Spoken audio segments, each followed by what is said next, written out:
Karena terus terang kami pihak keluarga sudah cukup sabar dan akan dengan tenang mengikuti jalannya persidangan. Tetapi fakta di persidangan tadi situasinya semakin memanas. Ini akibat dari dakwaan dari jaksa itu dibantah oleh pihak Randi. Itu minta supaya dibebaskan. Ini kan sangat tidak masuk akal. Sama seperti Bang Adi katakan, seharusnya mereka menunjukkan itikat baik dengan meringankan hukuman bagi Randi dengan minta maaf. Itu yang kemudian yang kedua menyangkut dengan pra peradilan. Kita keluarga serahkan saja semuanya biar berjalan sesuai dengan fakta yang ada. Sebenarnya Pak Umar. Ya, Kakak Umar mau tambahkan Om dari pihak keluarga Om? Dia sudah mewakili, jadi harapan keluarga artinya semua proses sesuai dengan hukum yang adil ada di Republik ini, supaya jangan mengecewakan, karena kami keluarga sudah sangat sedih dengan terjadinya kejadian ini, peristiwa ini, maka itu jangan bikin kami sedih yang kedua kali lagi kalau hukumnya tidak diterapkan secara adil.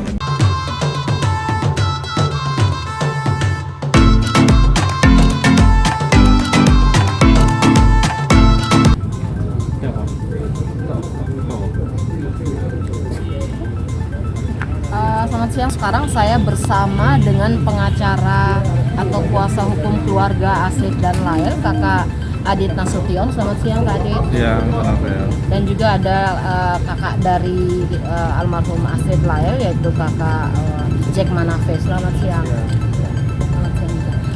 Kak Adit, tadi kan kita sudah ikuti sidang tuh, sidang pembacaan eksepsi ya dari pengacara terdakwa Randi Bajide.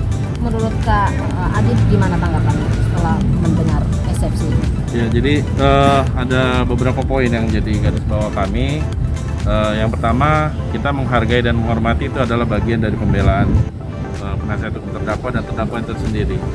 Tapi ada beberapa yang kita tekankan menjadi titik dari fokus kita terhadap perkara ini adalah yang pertama terkait dengan bantahan seluruh dakwaan yang diajukan oleh jaksa oleh tim penasihat hukum dari terdakwa. Nah ini kan sangat bertolak belakang ya, Kak Novel, dengan apa yang sudah terjadi. Nah kita tahu sejak awal bahwa terdakwa ini kan menyerahkan diri, bukan ditangkap. Artinya ada suatu pengakuan dari terdakwa sendiri terhadap adanya satu perbuatan itu. Nah itu yang pertama. Lalu yang kedua adalah terkait dengan tadi ada pembahasan terkait tempus delicti yang tidak sesuai, lalu ada yang dikatakan secara bersama-sama masih belum terbukti. Nah ini kita melihat bahwa setelah Januari kan ada tim baru yang dibentuk. Nah tim baru yang dibentuk ini kan menemukan fakta. Nah tentu dari temuan fakta yang ada kita bisa melihat banyak bukti baru yang saat ini terungkap. Nah kan, nah ini yang seharusnya dipahami oleh terdakwa maupun tim kuasa hukumnya sebagai adanya fakta baru, ya kan? Nah fakta baru ini kan tidak bisa dilepaskan dari rangkaian kasus yang sudah ada.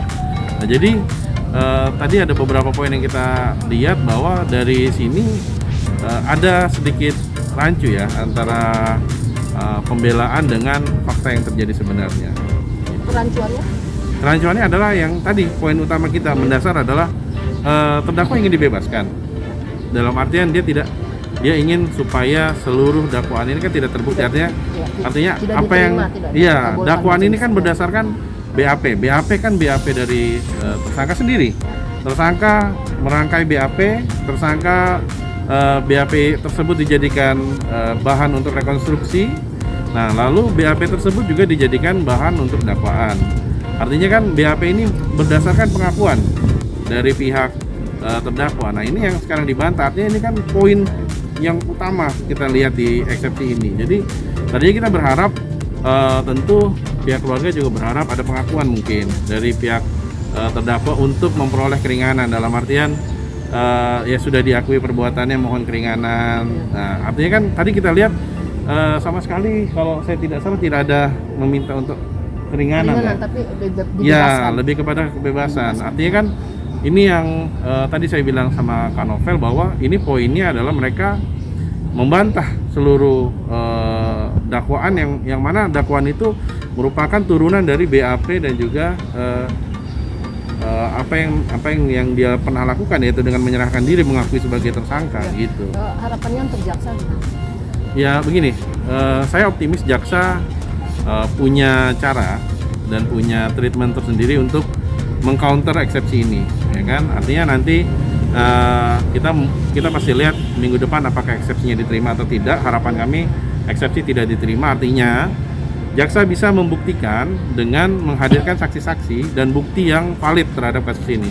Pasti dengan treatment seperti itu, saya rasa sudah tidak ada celah lagi untuk terdakwa ini melepaskan diri dari tuntutan nantinya.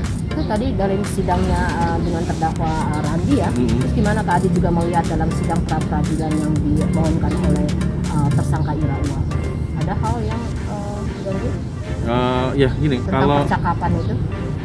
Sebenarnya begini ya, tadi yang saya dengar adalah ahli yang dihadirkan merupakan ahli bahasa. Ya. Nah, sedangkan yang kita ketahui bahwa substansi dari pra-peradilan itu tidak boleh menyentuh terkait dengan pokok perkara.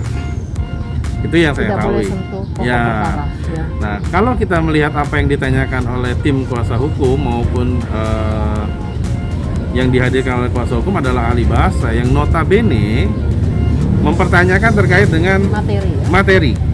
Nah, materi ini kan masuk kepada pokok perkara yang seharusnya nanti dibuktikan pada saat persidangan Ira Uwal tersendiri. Karena apa? Sekarang keterangan dari ahli bahasa ini belum tentu dipertimbangkan oleh majelis hakim. Karena apakah keterangan ahli bahasa ini dapat menentukan seseorang ini terbukti atau tidak terbukti? Kan bukan begitu arahnya. Harusnya keterangan ahli bahasa ini dipergunakan untuk mengcounter pada saat nanti di persidangan. Artinya memiliki kekuatan hukum karena dia sudah menyangkut substansi perkara. Nah, ini belum masuk substansi perkara tetapi sudah dipermasalahkan. Ini kan tadi juga dari tim Biro Hukum Polda juga sudah mengajukan keberatan. Nah, ini yang saya rasa memang tidak tepat ya untuk diajukan saat ini karena menyangkut substansi perkara gitu. Dan juga kita melihat tadi bahwa sepertinya dari ahli bahasa ini hanya melihat dari satu sisi aja, jadi kan masih belum objektif. Tapi mungkin ada ahli-ahli lain ya yang nanti dalam materi itu akan dihadirkan ya Kak Adi? Ya mungkin kalau dari pokok perkara kan nanti kan kita kembalikan dari pembelaan dari tim penasihat hukum terdakwa nantinya. Dan juga sebenarnya kalau ahli pidana saya rasa masih rasional karena menyangkut ahli pidana itu kan ada hukum acara. Kan kalau kita melihat pra peradilan ini ada tidak hukum acara yang dilanggar, ada tidak administrasi yang dilanggar. Maksudnya itu yang dipersoalkan. Ya, seperti yang di awal kan dikatakan bahwa terkait dengan adanya 5 sprindik. Nah, itulah yang harusnya diuji. Apakah diperbolehkan 5 sprindik ini ada? Nah, itu yang harusnya diuji. Sudah tepatkah 5 sprindik ini? Sudah tepatkah penetapan tersangka? Ada tidak cacat administrasi dalam penetapan tersangka? Itu yang harusnya digali. Tapi mungkin masing-masing pihak dalam hal ini pengacara punya strategi dan mungkin punya ini dengan cara tersendiri ya Kak Adi? Iya, tentu. Itu bagian dari pembelaan dari rekan-rekan di pihak RB maupun IRA. Dan sudut pandangnya kan juga mungkin berbeda ya Kak? Pasti. Kak Jack, gimana nih harapan keluarga memasuki sidang yang sudah kedua ya untuk baik kasusnya dengan terdakwa Randi maupun pra-peradilan Ira Uwal? Gimana harapan keluarga atau keluarga? Baik, harapan besar kami keluarga yang pertama untuk pihak pengadilan supaya sekiranya persidangan ini kondisinya harus kondusif, karena terus terang kami pihak keluarga sudah cukup sabar dan akan dengan tenang mengikuti jalannya persidangan. Tetapi fakta di persidangan tadi situasinya semakin memanas. Ini akibat dari dakwaan dari jaksa itu dibantah oleh pihak Randi.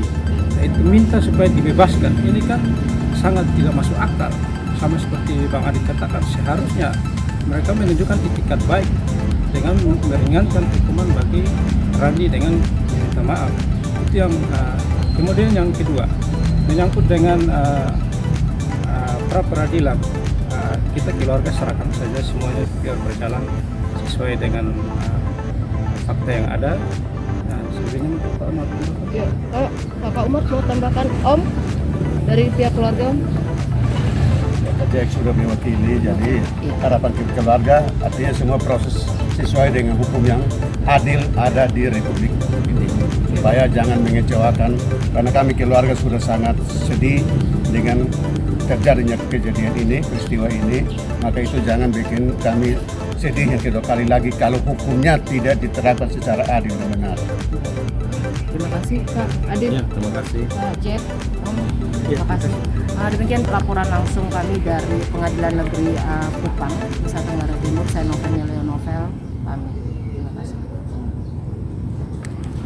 Itu yang kemudian yang kedua menyangkut dengan pra peradilan.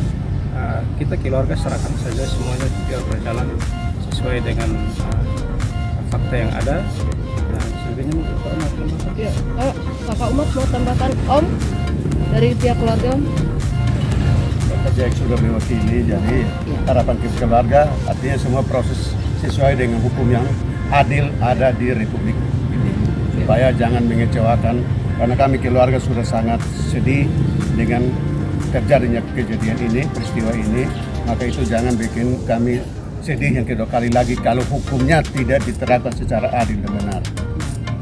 Terima kasih Kak Adit, Ya, terima kasih. Kak Jack, Om. Terima kasih. Demikian laporan langsung kami dari Pengadilan Negeri Kupang, Nusa Tenggara Timur. Saya Novel Leonovel, pamit.